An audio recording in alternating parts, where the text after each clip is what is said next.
Hi, I'm Zibby Owens, and you're listening to the award-winning podcast, Moms Don't Have Time to Read Books. Please sign up for my newsletter at zibbyowens.com for weekly updates about my podcasts, events, and more. Also, follow me on Instagram at Zibby Owens and also at Moms Don't Have Time to Read Books. And finally, join my virtual book club called Zibby's Virtual Book Club, which meets every other Tuesday at 2 p.m. Eastern Time until 3 p.m. and features half an hour of book club discussion followed by 30 minutes of Q&A with the author whose book we've just discussed.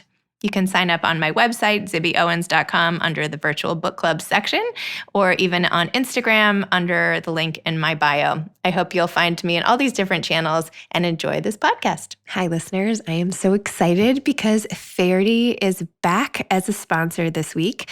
As you may know from listening to previous episodes, I am obsessed with Faherty and their clothing.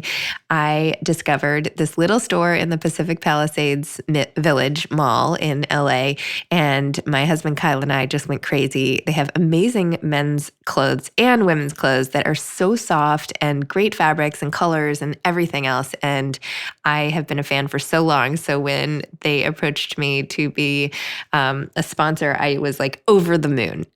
They even did a little website for me on fahertybrand.com/Zibby. So go to Faherty, spelled Faherty, brand.com/Zibby, and you get 25% off all their clothes, which I have definitely used, and I have to stop at this point, but I keep buying their cozy sweaters and dresses that go with leggings, and I have this turtleneck, light sort of brownish heather gray. I'm not describing it very well, but anyway, dress-ish thing that I've been wearing almost every day. Kyle wears these jacket / polo, not polo, button-down shirts, sort of indoor, outdoor. I mean, we're stuck in the house anyway right now. But anyway, you have to go get 25% off with code Zibby, fahertybrand.com. Go check out their clothes. You'll see why I'm obsessed. I'm kind of sad to be revealing this little secret brand that I thought that we had only just discovered, but turns out a lot of people know about. And now you do too. So go check it out. And thanks, Faherty, for being a sponsor. Suzanne Nossel is the Chief Executive Officer of PEN America, the Freedom to Write, which is an organization you all should definitely know about if you don't already. It's a leading human rights and free expression organization, and she's also the author of Dare to Speak, Defending Free Speech for All, which is the book we'll talk about today. Since joining in 2013 at PEN, she doubled the organization's staff, budget, and membership, spearheaded unification with PEN Center USA in LA and the establishment of a DC office, and has done groundbreaking work on free expression in everywhere from Hong Kong, China, Eurasia, and the US. She's a leading voice on free expression in the US and globally, and has served as the Chief Operating Officer of Human Rights Watch and as Executive Director of Amnesty International USA. During the first term of the Obama administration, Nossel served as Deputy Assistant Secretary of State for International Organizations, where she led U.S. engagement in the United Nations and multilateral institutions on human rights and humanitarian issues. Back in the Clinton administration, Nossel was Deputy to the U.S. Ambassador for UN Management and Reform at the U.S. Mission to the UN, where she was the lead negotiator in settling U.S. arrears to the world body. She has also served as VP of Business Development for Bertelsmann and VP of Strategy and Operations for the Wall Street Journal. She is a former senior fellow at the Century Foundation, the Center for American Progress, and the Council of Foreign Relations, and has published op-eds in the New York Times, Washington Post, LA Times, and many others. She is a magna cum laude graduate of both Harvard College and Harvard Law School. Welcome, Suzanne. Thanks so much for coming on Moms Don't Have Time to Read Books. Thanks for having me. It's great to be here.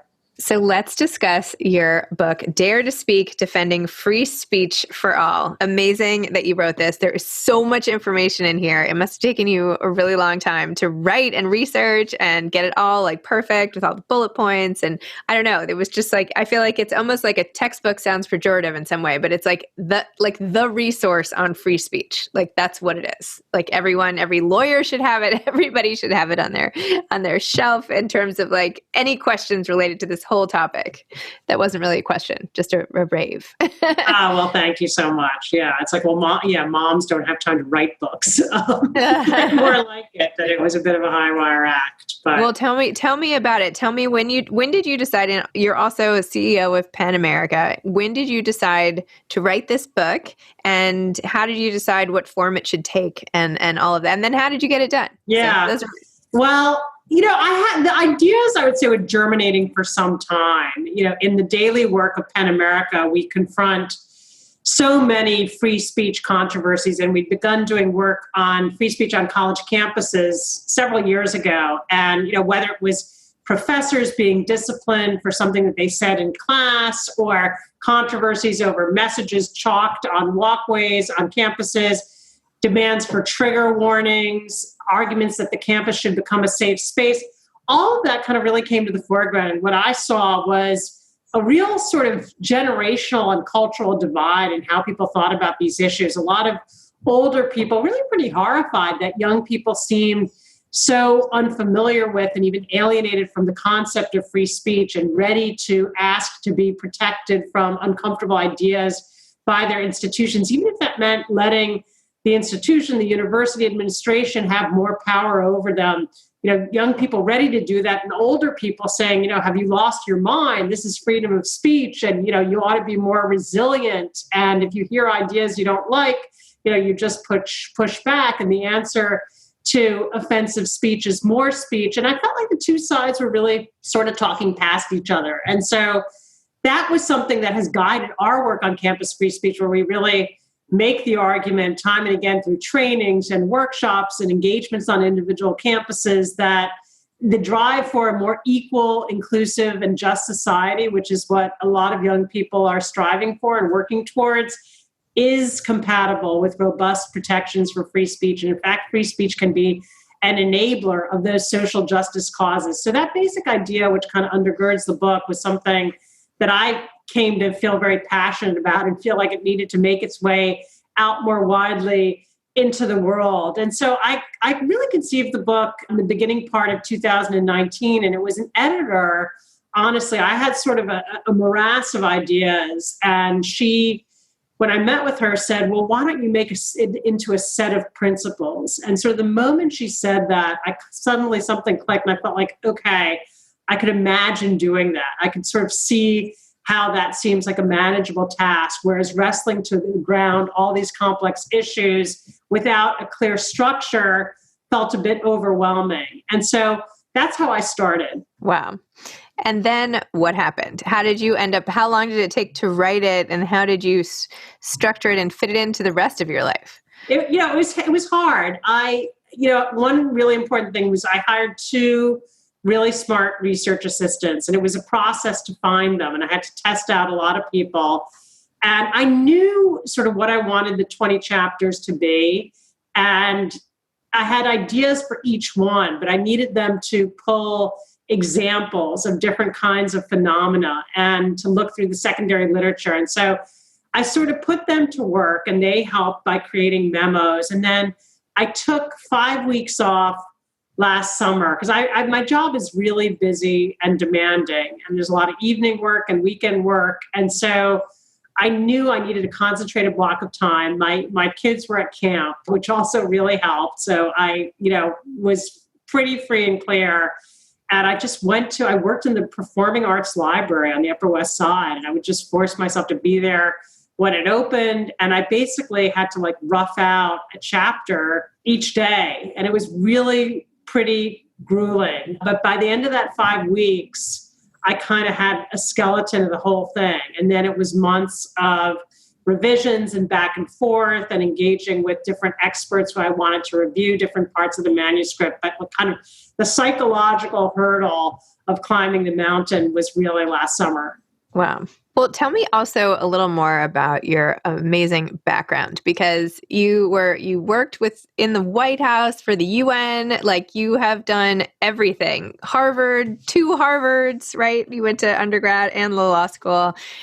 This is an amazing career trajectory that you've had, and now it's not ended. Now we're at the stepping stone of your career, where there's a book and you're leading this great company, helping, enhance speech and thought and free feeling throughout the world, really.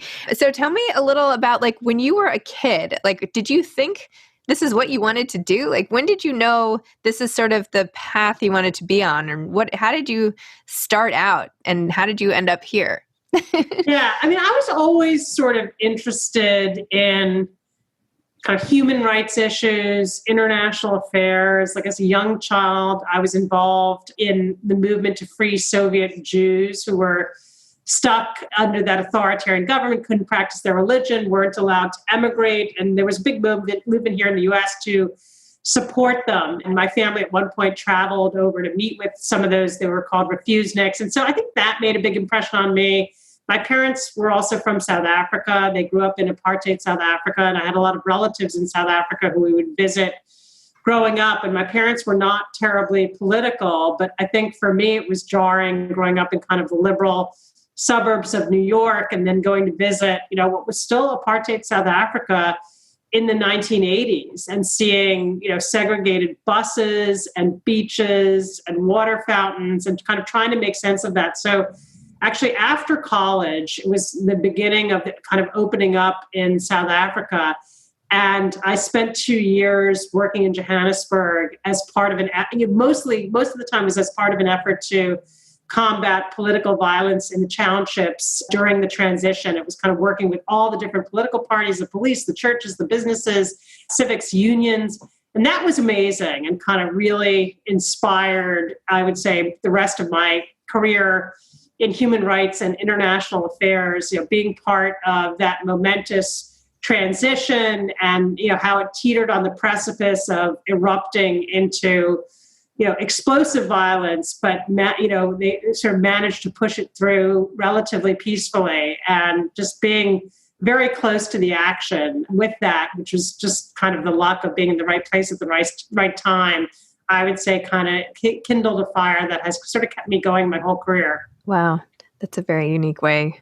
I mean, I remember in 5th grade, we all had these political prisoner, what do you call it? Like bracelets. Yeah. You know what I mean? They were like copper and everybody had a name. And my guy's name was like David something or other. And I wore it around my wrist for like a year because it was such a big thing and not to say it's not a big, it was just the issue of the time. It was like captivating everybody's consciousness then. So for people who might not have lived through that, it was a great movement. I mean, they really did find those bracelets. I remember as well. They really did find ways to engage, kids and people from all walks of life and make it active. I don't know if you ever did the marches that they would do down Fifth Avenue to Dag Hammarskjöld Plaza at the UN, but those were really inspiring. It was the same feeling you have if you go out on the streets to protest today as part of the Women's March or the Black Lives Matter protests, like that energy, and you're all together and you're chanting, and it's a huge release. So I think getting a little flavor of that for a kid, I think,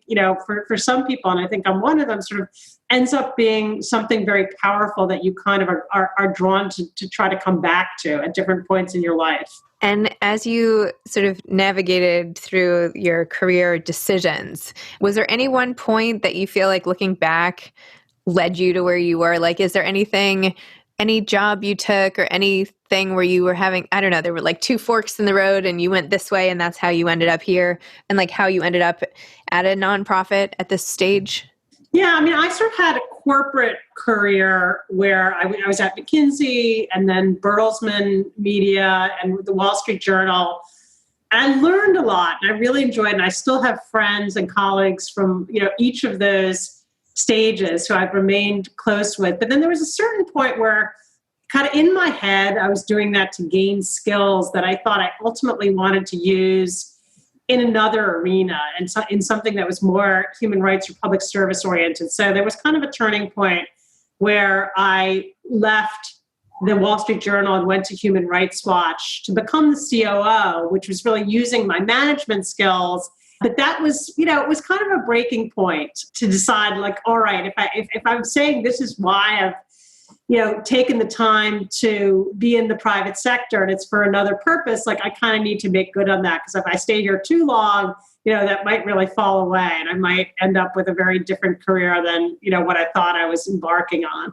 And how did your having kids fit into any of this? I have 2 kids who are now teenagers. It's been, amazing, but also challenging. I mean, when I had my son, I was actually fired when I was on maternity leave, and it was a complete shock and, really unsettling. I was very career oriented. And then, suddenly there I was kind of back at home I thought my maternity leave was going to end after 3 months, and it went on for a while. I had to find a new job. And so I kind of, experienced firsthand these very real conflicts. And it was just because my boss was sort of forthright. He's like, well, you weren't here. And so we reconfigured this and that, and I said, well, would this have happened if I hadn't gone on maternity leave? He's like, oh, no, definitely not. You're doing a great job. So that was quite eye-opening. And then I would say the other piece that was a little unusual was during the first term of the Obama administration. My kids were very young. My son was in kindergarten, and my daughter had just started nursery school. And I was offered a position. I wanted to join the administration. I was hoping to be placed at the UN in New York, but instead I was offered a position in Washington. And so I commuted for a year when the kids were very little. And that was very tough. I was constantly coming and going. It was a lot for my husband to deal with. We were very lucky that we had a great nanny. We also had a neighbor downstairs who conveniently was willing to be a helper in the early mornings to get the kids off to school at like 7 a.m. So that was kind of miraculous. And then I did work like a day or two from New York at the end of the week, but it was a real high wire act that I wouldn't necessarily recommend anyone do, but it was something that was very important to me. And then after that year, my husband got a fellowship in Washington. So the family moved to Washington. We spent a wonderful year there. So, and it's tough because the years when you're career building sort of coincide very often with the years when your kids are young. And so there can be, some real challenges and dilemmas. And I think a lot of women would not have ever contemplated commuting with kids so young. I think we made it work, but it wasn't easy. Wow. And you're ending up at Penn. Did any of it have to do with your love of books? Do you love books? And if so, what do you love to read? I do. I mean, I'm a huge reader. I actually read mostly nonfiction. I like historical biography. I like to read about U.S. foreign policy. I love diplomatic memoirs. And my husband is a historian. And so, we have a constant flow. He reviews a lot of books. We have a constant flow of new books into the house. And so it's in that sense, it was very natural for me. I knew a lot of writers. I felt like I had some connection to their concerns and the debates that take place within the literary and intellectual community. And, what I haven't really done is work with writers. And in my job, especially with our board, I work very closely with writers. And it's just been a great pleasure because they're just such interesting people. And I've been really fortunate with all of our board leadership that they've just been wonderful to work with and so insightful and just fun. And every kind of lunch and meeting and encounter is, a little bit sort of richer and more unpredictable than what you might have with somebody who is, a human rights expert or a policy expert. So like what are you going to read tonight? Do you read before bed?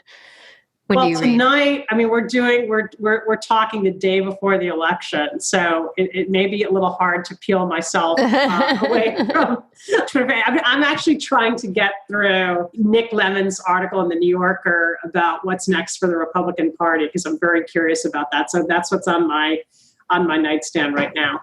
Nice. Yes, this will come out later, but as we're recording, it's the day before the election. I almost can't even believe that we're finally here. Do you know what I mean? It's like I felt like Absolutely. It would almost never come. It was like, oh, we're only 83 days away or something. I'm like, what?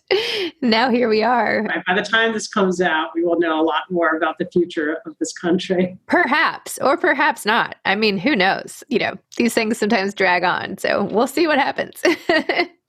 We'll see. So what's coming next for you? What are you looking forward to in this crazy time of life that we're all living through without planning being, immediately accessible to us all? But yeah, look, I mean, for us organizationally, it will be a significant pivot no matter how the election comes out, having worked on free expression, for many years. And then over the last 4 years, a kind of intensification of our work here in the US because of these divisions over campus free speech, attacks on press freedom, this challenge to the truth. We've been doing a lot of work over the last few months on the rise in disinformation and how to inoculate people through disinformation defense training and really spreading the word about what to anticipate with this election so that people are less vulnerable to conspiracy theories. And so that's been a huge focus. And all of that work will sort of continue in different ways, but it's sort of figuring out what the new paradigm is going to be like. I mean, I feel very certain that the kind of challenges that have led up to the last 4 years and that we've lived through over the last 4 years do not evaporate no matter what happens tomorrow. But I think some of the ways in which we need to engage must evolve. We've done a lot of work at PEN America across the country, really mobilizing over the last 4 years, recognizing it's just not enough to do this work in New York or Washington or Los Angeles. So we have chapters in Detroit, Dallas, Austin, Birmingham, Greensboro, North Carolina. And I think talking with those people about kind of how we mend this fractured society, how we can use the power of the written word, of great literature, the stature of writers to commence a process of coming together, which I'm kind of hoping a lot of people feel that's necessary. So that's going to be a big focus for us over the next few months. And then there's just also the human level of kind of getting through the pandemic. I live in New York City, and we lived through this in a very tough way in the spring. I know you've been very hard hit personally, and I think we're all, we're tired of it, but we're also extremely leery and really thinking through how we sustain ourselves and, the human connections in particular. I've sort of realized I'm an extrovert and I really miss seeing people. So this has been hard for me, and I need to probably come up with a plan for how to get through the winter. The summer was a lot better with just ways of being together out of doors. Yeah, I'm a little nervous about the winter coming, and these first cold days that we've had are really worrying me. No kid play dates, and how do you take a walk, and I don't know, all these things that are the keys to my sanity. So I guess we'll just have to see, particularly here. But yeah, who knows? Lots of question marks. Yeah.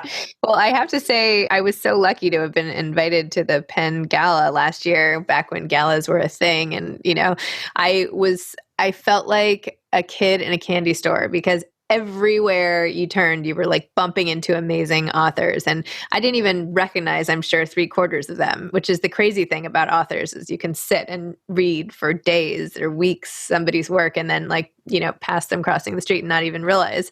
But it was so amazing to just be in that environment, and to have so many authors support an organization is really unique and amazing. So I don't know. And then you were so nice to let me co-host the Britt Bennett PEN America Virtual Authors Night. So I'm excited to do more of those. And anyway, PEN's just been this sort of nice, bright light in all the darkness that we have these days. So yeah, it's nice to hear you say it. And just, we obviously can't do the huge gala with all the finery at the Natural History Museum this year. And, it's sad because it's a great party, and it's a lot of people's favorite party of the year.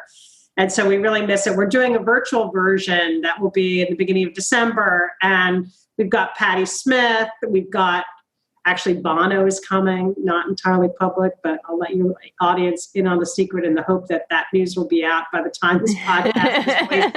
And we just announced last week we're giving an award to Darnella Frazier, who is the 17-year-old girl who picked up her cell phone camera and recorded the murder of George Floyd and then posted it on her Facebook. And, the rest really is history. But she performed that catalytic act, and we have an award that every year goes to recognize somebody's courage in the exercise of free expression. And she just felt to us like a perfect recipient. We're also giving that award. We have 2 recipients this year. The other is Ambassador Marie Yovanovitch, who was the U.S. ambassador to Ukraine, who faced this kind of withering scorn from the White House when she spoke up about interference with U.S. policy on Ukraine. So 2 very powerful women, totally different, but we're extremely excited to recognize them. And Darnella in particular has not really spoken publicly about this. So it's going to be, nonetheless, a special event. And I also invite your listeners to check out,